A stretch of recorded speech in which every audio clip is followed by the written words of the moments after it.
In the words of Russian playwright Anton Chekov, if you say in the first chapter there's a rifle hanging on the wall, in the second or third chapter it absolutely must go off. It's a dramatic principle that means you mustn't have an unnecessary and irrelevant elements in your story.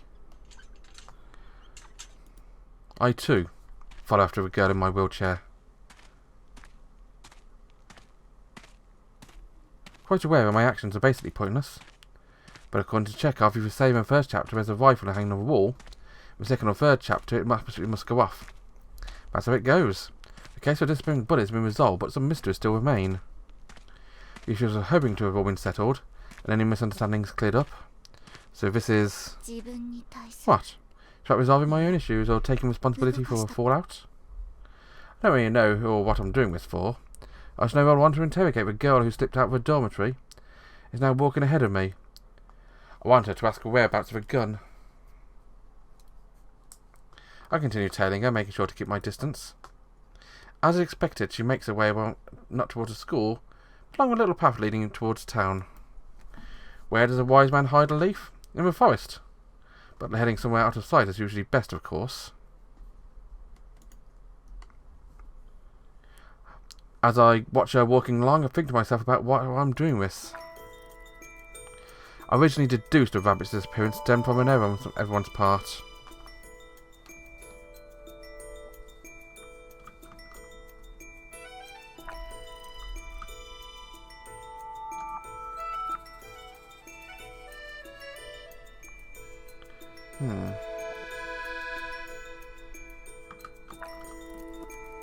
That was a bluff. It's a conclusion I've landed on so everyone might share a pain equally. For a real reason, the truth had come to me thanks to a niggling doubt that kept tugging at a corner of my mind. All my suspicions eventually coalesced into a clear image of what really happened. Reason behind the disappearance of rabbits? They finally give me that option. Thank you.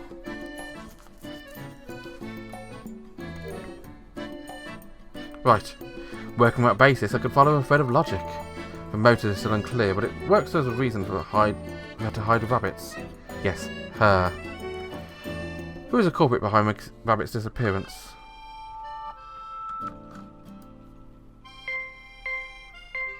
Got me Chidori again. She's the one who's been reading the book. The image in my head becomes crystal clear. I have to ask her why she did it. I see her cutting down a side path as expected, and I push my chair forward and turn off after her. She's standing by the trunk of some giant tree.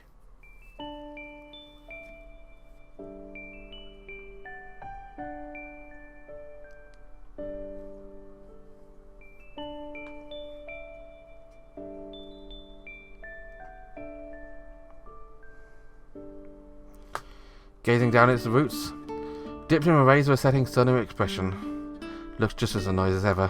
But she's not straining her eyes. It's like she's puzzled and irritated herself what she's doing, confused with her own emotions. Takasaki. Call out her name, and her eyes narrow softly as she's meeting an old friend. No, that's just sentiment talking. Make my way towards her, navigating uneven ground with care. I've come to collect the gun. I declare that. What are you talking about? Oh, I guess I didn't get into you. Well, whatever. I can't let it go yet. I came to ask you what you did. Ah ha ha ha ha! That is...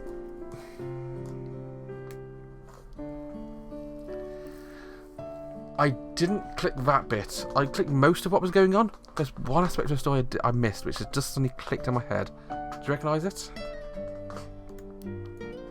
Standing next to a tree, Takasaki just doesn't respond.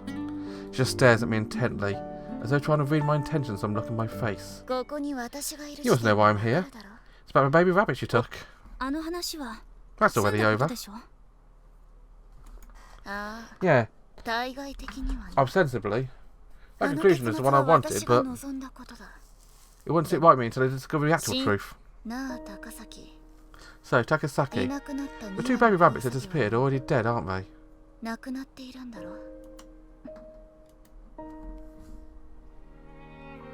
She doesn't seem to want to talk about the incident, assuming it's all finished with.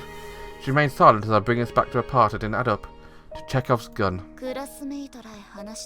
What is said about the rabbits getting mixed in with hay were taken outside and running away? That was total BS. And so of course I'm curious about what way actually disappeared. Honestly, I don't have a clue when we went missing, but after putting it together pieces in my head, one thing has stuck out to me. I stroked my hand over a cover of my book sitting on his lap, illuminated by the light of a westerly sun. After he came under suspicion, I searched the school to see if I could find any clues. When I heard a sneeze. A rabbit sneeze. Since I never kept rabbits before, I found surprised I could sneeze at all, but then I found a hint. I held a book to show her. The animal care manual she constantly had on hand. It says about sneezing, under the entry on snuffling. An infection caused by the Pasteurella bacteria. It infects the palate, knees or sinuses, causes sneezing. If it infects the inner ear, it causes torticollis. If it infects the internal organs, it can be fatal. Takasaki shows no sign of emotion as I read out the contents of a book. I place it back down on my knees and then a quiet, lengthy sigh. Seems like adult rabbits can recover and their symptoms clear. How about the old and the young? Talking about an infectious disease here. Hey, Takasaki. The day before his disappearance, you discovered babies had died. You buried them, didn't you? My Amitié partner maintains her silence even in face of his charge. It's like she thinks she just stays quiet. Everything will resolve itself. In hindsight, we should have separated our babies from sneezing adults and quarantined them. Sister Basket. What happened with Sister Basket? Wasn't there a room she was acting suspiciously? I think she's asked me about that. Actually, I thought she'd bring it up in the chapel when I'd won over our classmates.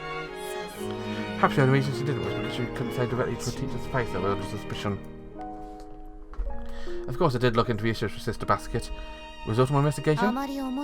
It's not a very interesting story. Oh? I found a boring story. If I'd heard about the incident with twins, I'd immediately gone to verify it with my own eyes. The rooms that sisters live in seems pretty ancient compared to ours. The lock was old and easy to open. I can't believe you broke in like a thief. The lock was shoddily made. The kind you'd find was safer than a neighbourhood grocery store. It was easy peasy. My brief obsession with lockpicking paid off. Guess it's good to find a practical use for your hobbies. As soon as I stepped inside the room, I understood why she didn't want to invite anyone in there. Was she actually keeping his sheep? She must have heard a rumour about a bleating sound too. But I shook my head until it was probably just that she was embarrassed. Embarrassed about what? Well, that's it. It's pretty personal. You can't tell anyone. I'm not sure I like being told it's the one with zero qualms about breaking and entering. I won't say a word. The expression doesn't change when I tell her how a whole of Sister Basket's room was filled with teddy bears. What? Don't make me say it again. Anyway, given her age, she must have been embarrassed to have anyone discover it. That bleating was... Growler?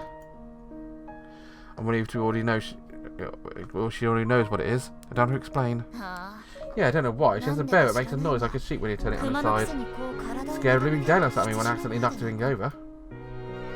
To be honest, it was a real shock to me. I had no idea what a growler was. Now that I think about it, I don't even recall having received a teddy bear. Anyway, like you said, turned out to be a boring story. If you ask me, incident that initially seemed really bizarre, only looked that way thanks to a piling up of a handful of coincidences. We all were one by one, and they all turned out to be fairly boring stories, so... I give her an opening. Surely now she'll tell me. Takasaki narrows her eyes. Not an annoyance, but thanks to a weakness of her sight. Drops her gaze back to the roots of a tree. Sweet pea, huh? Flowers were saying goodbye. It's just like you to know the language of flowers. Language of flowers? She repeats the words back to me and I can't help but laugh. Seems like she doesn't know what I'm talking about. My cat-like smile scares small creatures. For a moment, Takasaki's eyes show a timidity more befitting a girl her age. This is replaced by a usually expressionless look. It's like you said. I see. So sleeping here. For a moment, I lay my head in silent prayer at the base of a towering tree. I don't believe in God, Perhaps I should show a little flexibility in this case. So, will you tell me what happened? You didn't really do a Patrick Bateman, did you? It was because... What's that? I can't hear you. It was because I didn't want Shirahane-san to be upset. You. She got and produced an explanation about as far removed from the ones I'd come up with as it can be. She's claiming she didn't want to upset Shirahane. Is it that strange? Sure is. I thought you didn't care about other people.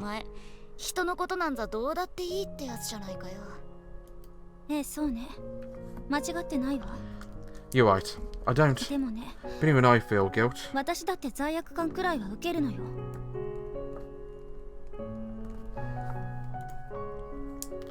In other words, I am human after all.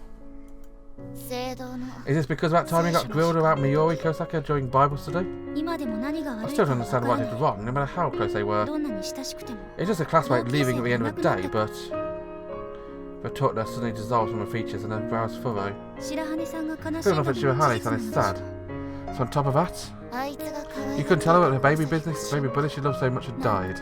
I wasn't expecting this. I scratched my head, messing up my already dishevelled hair. The rabbits had fallen ill and died thanks to her own ineptitude. She had said nothing, burying them herself. On top of forcing her to apologise before her grave, I thought of using this to my own advantage and getting her to make life at school that much easier for me, but now... Well, rather than letting everyone know they're dead, probably it's better we just allow them to believe her buddy's off frolicking happily somewhere. Yes. She nodded, seemingly having no qualms about keeping up with Dolly. I tell her to make sure to report the symptoms. I already informed the house mother. She said she'd deal with it. What needed to be done has already been done. It looks like our gun is no longer needed. And wasn't really loaded in the first place. As soon as I think this... Actually... Lost in the shadows of the setting sun, my amity partner continues the conversation I thought was over. Yeah? There's another reason. I didn't want to see such a beautiful girl looking sad, you know? By beautiful girl, you mean? I was quite startled when I first saw her. I've never seen such a beautiful person my own age. A faint smile is playing across her lips. I'm completely thrown to hear her express interest in another person's looks. No. In fact, I'm thrown to hear her compliment Shirahane like that. It's true, though. Vision of my bookworm buddy comes to mind.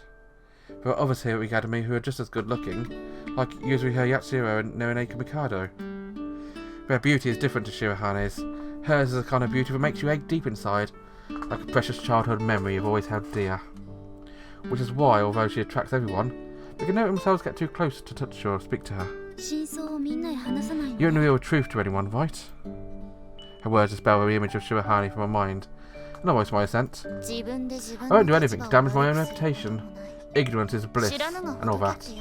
If our classmates found out by this, some of them would probably blame me. And even more of them would probably blame themselves for overlooking the warning signs. We may be easily swayed by emotion, but I think people are fundamentally good. We diluted the poison by spreading it between everyone, and that's fine. My amity partner turns her gaze on me and stares down once again at the cut sweet pea flowers lying at her foot. This is the first time I've seen a human side to her. That's how I now feel about the amity partner who was forced upon me, this strange, blank girl who can never seem to take a hint. What? Ah, so you are human. She looked at me despairingly. Held out my hand to her. What? Isn't it obvious? It takes two hands to make a handshake. Right.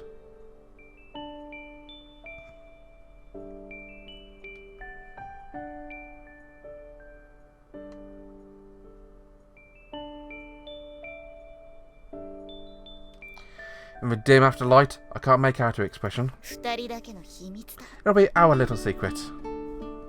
I say jokingly as she clasps my hand. But when I see her face, right, of course she's affected by this. I feel a sense of shame as she shakes my hand. I'd never be Shirahane.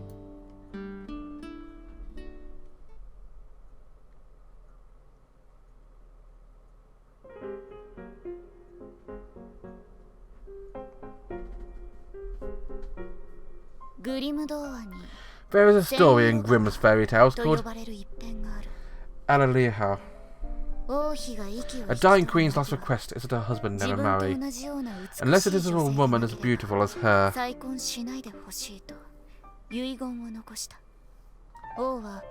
The king searches in vain for such a woman, till he finally meets a young woman who resembles his late wife, and decides to marry her. To avoid marrying the king, the woman refuses to wed him unless he fulfills several impossible requests. She asks him for a dress as silver as the moon, a dress as golden as the sun, a dress as dazzling as the stars, and a coat made of 1,000 furs. The king clears every one of her hurdles and pressures her into marriage. Using her magic dresses, the woman is able to escape difficulty time and time again. But at the end, she doesn't have time to change into her fur coat, and she must become a king's wife. No matter how she loathed it, or tried to come up with a way to put the situation, her fate proved inescapable. So it begins now as the act of another poor girl resolved to reverse events, but have already transpired.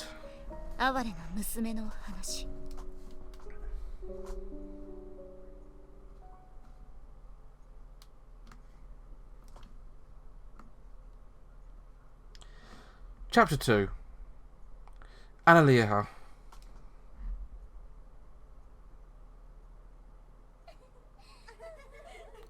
Several days have now passed since the case of the disappearing bunnies was resolved, and since I stopped recording this episode. Do it next time for more. Until then, thanks for watching. Bye bye. Oh, and also sorry about the terrible pun in the title.